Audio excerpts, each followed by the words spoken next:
Solar policy में अचानक बड़ी तब्दीली। हुकूमत ने नेट मीटरिंग का निजाम खत्म करके नेट बिलिंग मुतारिफ करवा दी। नई पॉलिसी के मुताबिक यूनिट के बदले यूनिट एडजस्टमेंट खत्म कर दी गई। लाखों सोलर सारिफीन पर इजाफी माली बोझ पड़ने का खदशा। सोलर सारिफीन एक यूनिट बिजली ग्रिड को देते थे तो बदले में आपका एक यूनिट फ्री एडजस्ट हो जाता था। अब ग्रिड सोलर सारिफीन से बिजली 8 से 10 रुपए फी यूनिट खरीदेगा। जब आप ग्रिड से बिजली लेंगे तो आपको मुकम्मल रिटेल टैरिफ देना होगा।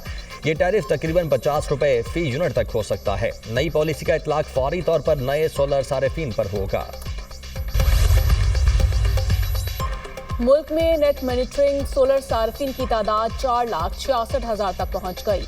82% सार्फिन बड़े शहरों में मौजूद लाहौर 24% के साथ नेट मॉनिटरिंग सार्फिन में सर फहरिस्त। मुल्तान 11, रावलपिंडी 9, कराची में नेट मॉनिटरिंग सार्फिन का हिस्सा 7% है। फैसलाबाद 6% के साथ फहरिस्त में शामिल। नेट बिलिंग पॉलिसी से कराची के 32,000 रिहायशी सार्फिन के मुतासर होने का भी खदशा। कराची में बिजली की खपत 2,900 से 3,900 मेगावाट है। नेट मॉनिटरिंग के जरिए तकरीबन 300 मेगावाट बिजली पैदा की जाती है। एनर्जी माहिरीन का कहना है कि डिस्कोस के इलेक्ट्रिक 55 से 60 रुपए में बिजली फरोख्त करेंगे और खरीदारी तकरीबन 11 रुपए में होगी। कराची चैम्बर के मुताबिक खरीदो फरोख्त की कीमत में बड़ा फर्क गैर मुनसिफाना है। नई पॉलिसी आवाम को बैटरी के इस्तेमाल की तरफ धकेलेगी। ज़र मुबादला के ज़खायर पर दबाव आएगा। सेनेट इजलास में सोलर सार्फिन के तहफ़्फ़ुज़ और नेपरा मुसव्वदे को कौमी पॉलिसी से हम आहंग करने की करारदाद मुस्तरद। करारदाद सेनेटर जरका सोहरवर्दी ने पेश की। वज़ीर तवानाई अवैस लगारी ने करारदाद की मुखालिफत कर दी। ऐवान बाला में नेपरा पॉलिसी की भरपूर मुखालिफत। सेनेटर अली जफर ने कहा, IPPs माफिया बहुत महंगी बिजली हुकूमत को दे रहा है। IPPs का कर्ज खुद देने की बजाय हुकूमत ने सोलर पैनल लगाने वालों पर बम फोड़ दिया। हुकूमत 11 रुपए में बिजली खरीद कर 40 रुपए में बेचेगी। सेनेटर शहरी रहमान बोली, हम सब बिजली के बिल पर टैक्स दे रहे हैं लेकिन आप मुसलसल ये चार्जेस बढ़ा रहे हैं। IPPs इस वक्त अजदहे की शक्ल इख्तियार कर चुके हैं। पब्लिक सेक्टर को आप बंद करते जा रहे हैं। पॉलिसी नहीं रेगुलेशन में तब्दीली आई। ऐसा किए बगैर अवाम के मुफाद का तहफ़्फ़ुज़ नहीं किया जा सकता। वज़ीर तवानाई अवैस लगारी की वज़ाहत। सेनेट में इज़हार ख्याल करते हुए कहा, जो लोग तनकीद कर रहे हैं उनको मुकम्मल सूरत हाल का इल्म नहीं। खुद 11 kV का सोलर ग्रिड चला रहा हूँ, मुझे पता है रेगुलर करने का फायदा आम आदमी को पहुंचेगा। हमने बिजली की कीमतें संभालने की कोशिशें की। नेपरा का काम ही यही है, बिजली की कीमतों में इजाफे को रोके। सार्फिन के हकूक का तहफ़्फ़ुज़ यकीनी बनाना नेपरा की जिम्मेदारी है। बिजली के शोबे में इस्लाहात हुकूमत का इनकलाबी मंसूबा है। आलमी इदारे हुकूमत के इक़दामात की तारीफ कर रहे हैं। IPPs से मुआहिदों पर नजरसानी करके अरबों रुपए बचाए। IPPs के बड़े बड़े सेठों पर हाथ डाला, उनसे डरे नहीं। 586 अरब रुपए का नुकसान कम करके 397 अरब रुपए पर ले आए हैं।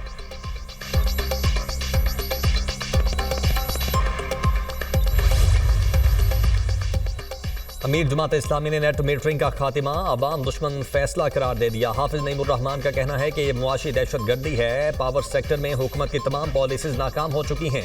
हुकूमत का मकसद IPPs माफिया को बचाना और आवाम से सस्ती बिजली का हक छीनना है।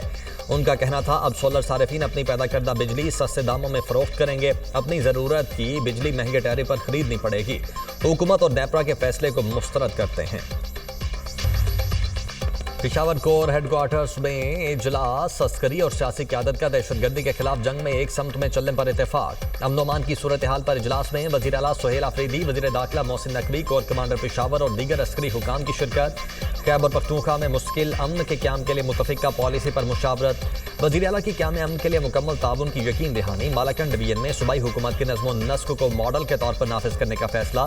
कामयाब मॉडल को खैबर और अगजई और कुरम में मरहलावार नाफिज किया जाएगा।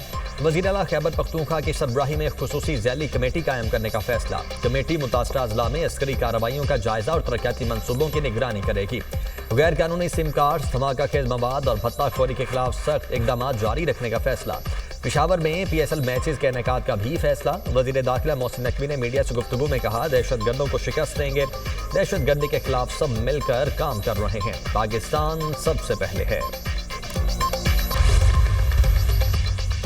खैबर पख्तूनख्वा को मजीद तजुर्बागार नहीं बनने देंगे। आवाम के हकूक पर किसी किस्म का समझौता कबूल नहीं।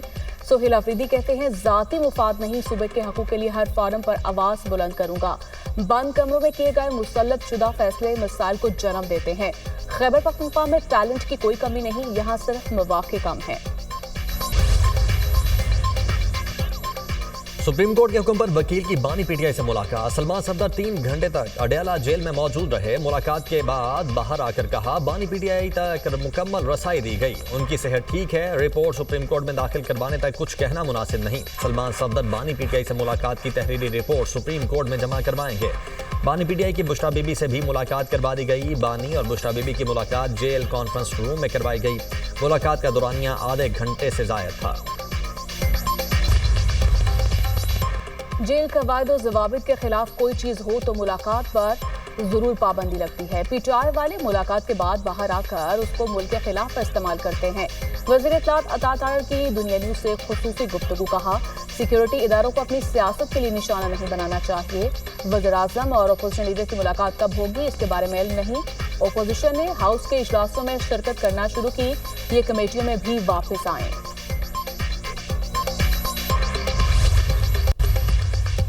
बलोचिस्तान से जारी यकजहती। वज़ीर आला पंजाब का कोयटा का दौरा। मरियम नवाज का बलोचिस्तान में सिक्योरिटी फोर्सेज के लिए 10 अरब रुपए की मुआवनत का ऐलान। FC हेडक्वार्टर्स में तकरीब में शिरकत। वज़ीर आला पंजाब कहती हैं कि सूबे को दरपेश चैलेंजेस में हुकूमत पंजाब हर मुमकिन ताउन करेगी। दहशतगर्दी का खात्मा कौमी यकजहती से मुमकिन है। बलोचिस्तान में अमन, इस्तेहकाम और खुशहाली देखना चाहते हैं। फितनाल खवारिज के खिलाफ ऑपरेशन में हर किस्म की सपोर्ट देंगे। मरियम नवाज की चीफ मिनिस्टर सेक्रेटेरिएट कोयटा आमद। वज़ीर आला सरफराज, सूबाई काबीना और अरकीन असम्बली ने इस्तकबाल किया। सूबाई काबीना और इत्तेहादी जमातों के अरकान से मुलाकात। वज़ीर आला पंजाब की गवर्नर हाउस कोयटा आमद। जाफर खान मंदोखेल से मुलाकात। अमन अमान और सूबे की सियासी सूरत हाल समेत बाहमी दिलचस्पी के उमूर पर तबादला ख्याल। मरियम नवाज की गवर्नर बलोचिस्तान को हर मुमकिन ताउन फराहम करने की यकीन दहानी। गवर्नर बलोचिस्तान ने मरियम नवाज को यादगारी शील्ड और रिवायती कालीन पेश किया। साहब तो अभी उसको टाइम लगेगा पार्टी का में उसको एडजस्ट होने में, क्योंकि हमारे पार्टी का अपना कल्चर है। तकरीर साहब की पार्टी का अपना कल्चर है, वहाँ डिसिप्लिन होती है, वहाँ कोई बात नहीं कर सकता। हमारा तो क्या है कि वो हर बंदा कह रहे कि खान के पास फिर दूसरा लीडर मैं हूँ। पीटीआई में हर कोई बानी के बाद खुद को लीडर समझता है। जुनेद अकबर तैश में आ गए, बोले महमूद अचकजई को अभी एडजस्ट होने में टाइम लगेगा। हमारी पार्टी का अपना कल्चर है। एक सवाल पर बोले जिसने बसंत बनाई उससे पता कर ले, हम तो सारा दिन एहतजाज में थे। जुनेद अकबर की ऑडियो लीक के हवाले से तरदीद। कहा मैंने ये कब कहा इस्तीफा दे रहा हूँ, ये कहा अगर मुझे बोलने का वक्त ना दिया जाएगा तो स्पीकर से कहकर अलग सीट अलॉट करवाऊंगा। पाकिस्तान और इंडोनेशिया का तरजीही तिजारती मुआहदे को जाम इक़्तिसादी शराकतदारी में बदलने पर इत्तेफाक। वज़ीर आज़म से इंडोनेशिया के वज़ीर सरमायाकारी की सरबराही में 5 रुकनी वफ़द की मुलाकात। 2 तरफ़ा ताल्लुकात को मज़ीद आगे बढ़ाने के लिए इंडोनेशिया के आज़म का यादाद। शहबाज शरीफ का सदर इंडोनेशिया के लिए नए ख्वाहिशात का इजहार। कहा पाकिस्तान इंडोनेशिया के साथ मुआशी ताल्लुकात को मज़ीद बेहतर बनाने का ख्वाह है। पाकिस्तान और इंडोनेशिया के दरमियान दहाइयों पर मबनी बरादराना ताल्लुकात हैं जो वक्त के साथ मज़ीद मजबूत हो रहे हैं, जबकि सॉवरन वेल्थ फंड के मॉडल पर इंडोनेशिया के तजर्बे से फ़ायदा उठाना चाहते हैं।